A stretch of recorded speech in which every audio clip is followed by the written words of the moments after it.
कुछ कॉलर्स हमारे साथ जुड़ गए हैं, उनसे बात कर लेते हैं। देहरादून से हैं प्रणव, स्वागत है आपका। यार बहुत अच्छा लगा दोबारा आप लोगों की वॉइस सुन के, मेरा तो दिल खुश हो जाता है। आप लोगों की जैसी कॉल मेरी सबसे पहली कॉल लग जाती है, ये तो मैं बड़ा किस्मत वाला समझता हूँ। प्रणव, और आप कावेरी जी के बेटे हैं? जी जी बिल्कुल बिल्कुल बिल्कुल सही जी। कहा आपने। और कि जब आपके यहाँ कॉल लग जाता है तो मैं अपने आप को ब्लेस्ड महसूस करता हूँ। तो पहले तो हकीम जी को और आपको बहुत बहुत दिल से नमस्ते बोलता हूँ आपको। और मेरे 2 से 3 सवाल हैं। पहला सवाल मेरा एक नोन है उनके बारे में है। एक भैया है मोहित, उनका 28 ईयर्स एज है। तो उनको प्रॉब्लम यह है कि मॉर्निंग में वो कुछ भी खाते हैं, पानी भी पी, वो बाहर आ जाता है। जबकि उनके टेस्ट काफी हो चुके हैं, सब कुछ है, लीवर भी ओके है, पता नहीं क्या इशू है। उनको भूख नहीं लगती और जो भी वो खाएंगे वो रिटर्न आ जाता है मुंह से वापस। और कभी कभी खाने का कुछ मन नहीं करता, गुमसुम भी रहते हैं, पतले भी बहुत हैं, शरीर नहीं बना हुआ है।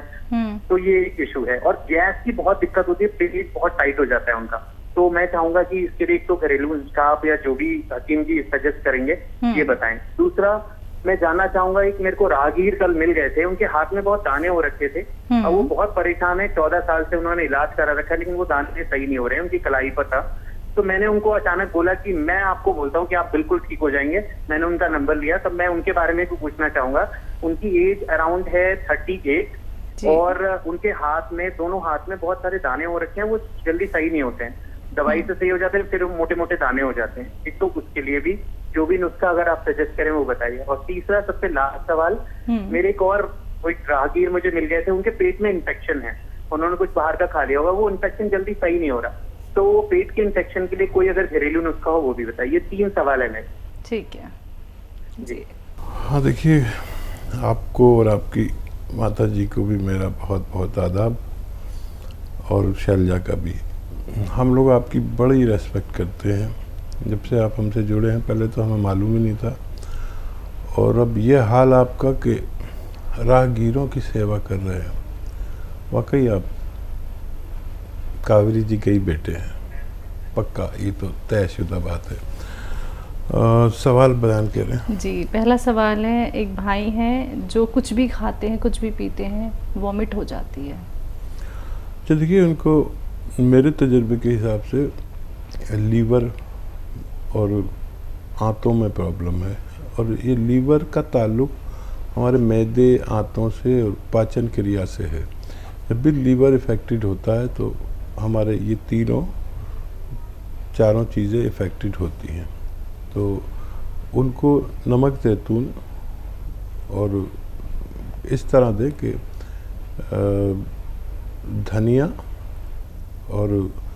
धनिया लें 100 ग्राम और ज़ीरा लें 50 ग्राम। इनको हल्का सा भून कर पाउडर बना लें, या भरोसे के हों पिसे पिसाए तो इस रेशो से धनिया 100 ग्राम और ज़ीरा 50 ग्राम ये पाउडर बना लें और आधा आधा चम्मच 2 बार दिन में दें, नमक ज़ैतून के साथ। नमक ज़ैतून पानी में मिला दें 2 गिलास और ये पिला दें। ये भाई का भी फ़ायदा होना मुमकिन है, थोड़ा वक्त लगेगा लेकिन फ़ौरन ही ये काम शुरू कर देता है नुस्खा। और वरम हो, स्वेलिंग हो, एसिडिटी हो, खुश्की हो, मैदे में ग्रानी हो, ये पूरे पेट के निज़ाम के लिए, लीवर के लिए, किडनी के लिए और बहुत अच्छा नुस्खा है, आप इसे इस्तेमाल कराएं। दूसरा सवाल जी, एक 38 एज के हैं पेशेंट, दाने हाथ में हैं और वो मोटे मोटे दाने भी हो जाते हैं। अलसी को हल्का सा भूनकर, वैसे तो आपके पास, मम्मी के पास ये नुस्खा पहले से मौजूद है। अलसी को हल्का सा भूनकर पाउडर बनाएं, एक आधा चम्मच अलसी और नमक ज़ैतून 1 चुटकी 2 गिलास पानी के साथ दिन में 1 बार या 2 बार खिलाएं। और अपना जो भी इलाज वो करना चाहें करते रहें, ये ना रोकें, कम से कम 1 महीना 2 महीना, तो उन भाई को भी फ़ायदा मुमकिन है। पेट का इन्फेक्शन, तीसरा सवाल। हाँ, इन्फेक्शन का वैसे अच्छा इलाज है, एलोपैथ भी लें। और जब भी आप एलोपैथ लें तो ये आता है अरंडी का तेल, आसान भाषा में कहते हैं, कैस्ट्रोल ऑयल, हर मेडिकल स्टोर पर मिलता है। 1 चम्मच पिएं और एलोपैथ का इलाज 7 दिन लें इन्फेक्शन का के लिए। और ये 1 चम्मच एक बार या ज़्यादा से ज़्यादा 2 बार पिएं, और जब भी पिएं गर्म पानी या चाय ज़रूर पिएं। इनसे आपको भी उम्मीद है फ़ायदा मुमकिन है। राजस्थान से हैं कोमल जी, स्वागत है आपका। जी नमस्ते मैम। नमस्ते जी सर। नमस्कार। जी मेरे आपसे 2 सवाल थे। हम्म सर मेरे माता जी ने 4-5 साल पहले मेहंदी डाली थी सिर में, तो सर उनके रेड रेशेज हो गए सिर में, और गर्मी के टाइम में उन पे आंखों में भारीपन और सिर में दर्द रहता है। और सर दूसरा सवाल ये है कि मेरी उम्र 16 साल है, और सर ये मेरी हथेली बहुत गर्म रहती है, और सर आंखों के सामने बद्दे टाइप आ जाते हैं, काले बद्दे।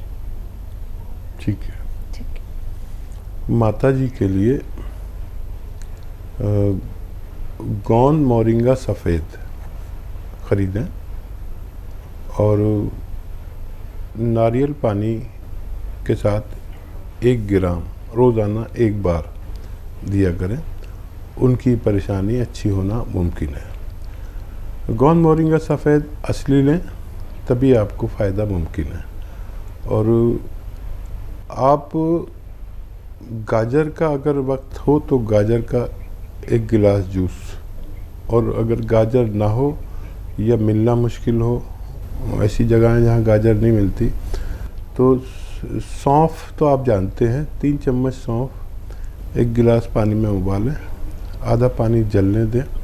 जब आधा रह जाए इसे छान कर इसमें आप 1 ग्राम गौन मोरिंगा सफ़ेद मिलाकर रोज़ाना पी लिया करें, आपको भी फ़ायदा होना मुमकिन है। हरियाणा से हैं सुनीता जी, स्वागत है आपका।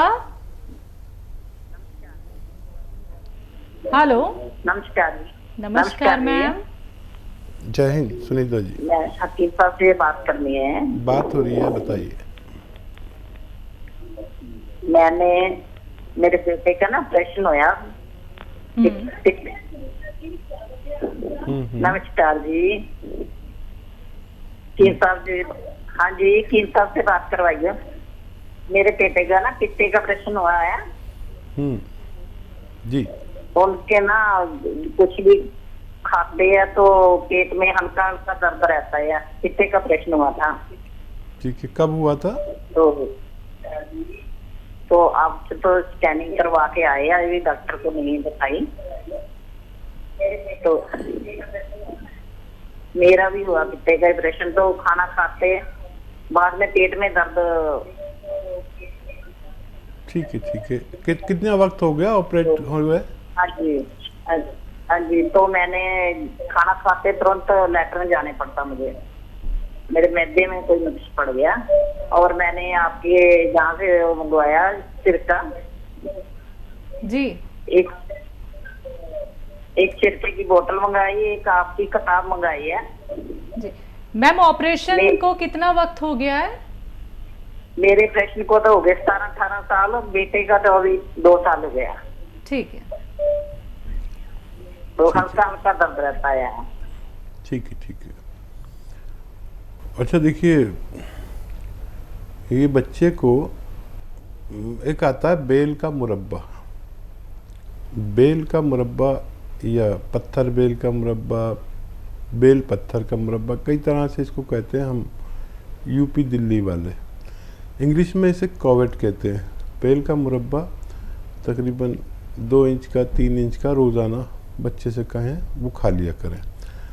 अगर बेल पत्थर अभी आती तो मैं कहता कि बेल पत्थर खाएं, और अगर वो नहीं मिलेगी इस वक्त, मैं समझ सकता हूँ, तो बेल का मुरब्बा रोज़ाना आधा आधा पीस सुबह शाम खिलाएं और पानी पिला दिया करें। ये आपके बच्चे का इलाज है। और आप तो सिरका ले ही रहे हैं, 1 चम्मच पानी में मिला के कभी कभी बच्चे को भी पिलाया करें अपने, यही सिरका। और किताब आप तक पहुंच गई, बहुत धन्यवाद।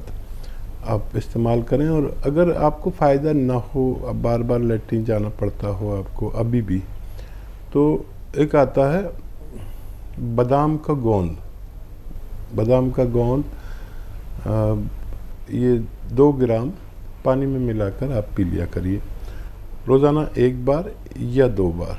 बस काफ़ी है आपकी इस तकलीफ़ के लिए, काफ़ी होना चाहिए। ये पंसारी की दुकान पे मिलता है, आप ले सकते हैं। इसमें नकली भी नहीं आता, फिर भी पता तो होना ही चाहिए कैसा होता है। अगले कॉलर है हमारे साथ, स्वागत है आपका। नमस्कार मैम। नमस्कार तारावती जी। हाँ नमस्कार नसीमा साहब जी। जय हिंद तारावती की जय। हाँ जी, मैं मेरे 2-3 सवाल है वो पूछ रहे हैं। एक तो लड़की ना वैसे अभी लगी लेनी चाहिए का फैटी लीवर है, उसके बारे में पूछना। और उसने एक बारी ना अपनी किडनी का टेस्ट कराया था, थोड़ा सा नुक्स आया था, फिर दोबारा करवाया तो कुछ नहीं आया। उसने कैप्सूल किडनी के मंगवा लिए तो वो ऐसे ही रखे हैं। इसके बारे में बताना भी वो क्या खा सकती है। अच्छा, एक कौन सा कैप्सूल है? जो किडनी के होते हैं, मुझे नाम नहीं याद। अच्छा, एक मेरा सवाल है डॉक्टर साहब, मेरा ब्लड कम हो गया था, वो ब्लड चढ़वाया तो ये कम ना होए, क्या खाना चाहिए? बस ये सवाल पूछ रहा हूँ। ठीक है ठीक है। किडनी के लिए है तो वो पी केयर होगा, P care, P for Patna. तो वो बच्ची ले सकती है एक बार या 2 बार, एक बार या 2 बार खाने के बाद बच्ची ले सकती है। पहले एक बार लेना शुरू करें और यही कैप्सूल आप ले सकते हैं, जो एक बार लेना शुरू करें पहले पानी के साथ, खाने से पहले या बाद में, और ज़रूरत पड़े तो 2 बार भी ले सकते हैं। ये लीवर का काम है खून बनाना, तो ये पेट को ठीक करता हुआ और किडनी से को फ़ायदा पहुंचाते हुए लीवर को मजबूर करता है कि इसको फ़ायदा पहुंचा दे और अपना जो काम दिया गया लीवर को उसको मजबूर करता है कि वो ठीक से काम करे। लीवर जैसे ही हमारा ठीक से काम करता है तो खून बनना शुरू हो जाता है। और ऐसी ग़िज़ाएँ खाएं जो आसानी से हज़म हो, और ये आप खाएंगे कैप्सूल तो इससे भी आपका हाजमा अच्छा होगा, खुल के लैट्रिन होगी और खून साफ़ होगा, और पेट की कोई परेशानी होगी या स्किन की कोई, किडनी की कोई, जिसकी भी परेशानी हो, इससे फ़ायदा मुमकिन होता है। आप इसे इस्तेमाल कर सकते हैं। पंजाब से शमा जी, स्वागत है आपका। मैडम नमस्ते। नमस्कार मैम। हाँ जी, मैंने वो बात करनी थी यतीम साहब से। जी बात हो रही है, बताइए क्या हाँ जी सेवा है? हाँ जी, मैंने मंगवाया था ना गोंद बरिंदा, वो इसके साथ में वो नमक जो है वो साथ में ले सकते हैं पानी में कि नहीं? जी जी ले सकते हैं, ज़रूर ले सकते हैं। और कोई सवाल आपका? और मैंने मेन तो आपको बोला मेरे को मोटापे का बोलो कुछ नुस्खा कोई। ठीक है ठीक है। देखिए मेरे को फैटनेस बहुत है। देखिए बहुत अच्छा नुस्खा है मोटापे के लिए, कई नुस्खे बता देता हूँ। एक तो नमक जैतून आपके पास है, ये 1 चुटकी 2 गिलास पानी में डालें, और 1 चुटकी खाने का सोडा जो आपके किचन में होता है ना, मीठा सोडा जिसे कहते हैं, ये 2 गिलास पानी में 1-1 चुटकी डालें। नमक जैतून और खाने का सोडा, ये पानी पी लिया करें दिन में 1 बार, और ये खुराक 2 बार भी ले सकते हैं। अब ज़रूरी यह है कि आप अगर पैदल चलने की हालत हो तो पैदल भी थोड़ा थोड़ा चलें, नहीं तो नहीं चल सकते तो धूप में ही बैठ जाएं। और वेट कंट्रोल के लिए दवाओं के साथ डाइट कंट्रोल बहुत ज़रूरी है। जितना कम से कम खाना खाएं और आसानी से पचे वो खाएं। वैसे तो ये जो नुस्खा बता रहा हूँ इससे पचने भी लगता है खाना, तो ये लें आप दिन में 2 बार, तो काफ़ी इससे फ़ायदा होता है धीरे धीरे। लेकिन ऐसा ना हो कि जितना ये वज़न आपका कम करते हैं उससे ज़्यादा आप कैलोरीज खा लें, तो खाने का परहेज़ बहुत ज़रूरी है। और 5 बार गर्म पानी पिएं, ये ले सकते हैं। या जीरे का सिरका आता है, वो 2-2 चम्मच 2 बार 3 बार आप ले सकते हैं। लेकिन डाइट कंट्रोल करना ज़रूरी है वेट कंट्रोल करने के लिए, तो बहुत अच्छा आपको फ़ायदा मुमकिन है। माया जी हैं दिल्ली से, स्वागत है आपका। नमस्ते मैडम। नमस्कार मैम। हकीम साहब से बात करनी है मैडम। माया जी आदाब, स्वागत, जय हिंद। नमस्कार हकीम जी। भाई साहब एक बात पूछनी है, मैंने वो मंगाया था कलौंजी का सिरका आपकी कंपनी से, तो वो बताया था कि मतलब जो गांठ होती है पैरों में उसे लेते हैं 3 चम्मच खाना सोडा डाल के तो वो गांठ खत्म हो जाएंगी, तो वो सही है या गलत है? ठीक है। हाँ देखिए, ये चर्बी का दुश्मन है और इसमें एक चुटकी खाने का सोडा डाल के इस्तेमाल करना चाहिए। इसके इस्तेमाल से कोलेस्ट्रॉल यानी चर्बी, जो ज़िद्दी चर्बी होती है, वो ज़ाया होती है और गांठें अच्छी होने में काफ़ी वक्त लग सकता है। अभी तो आपने एक बोतल ख़रीदी है, इस्तेमाल भी नहीं किया, लेकिन खून की चर्बी और जिस्म की चर्बी और कोलेस्ट्रॉल, जो हार्ट ब्लॉकेज में चर्बी होती है और जगह जगह चर्बी को ये तहलील करता है, गांठें में काफ़ी वक्त लगता है। अगर आपको तकलीफ़ नहीं है गांठों में तो आप उनकी परवाह ना करें, तकलीफ़ है तो फिर आप ले सकते हैं।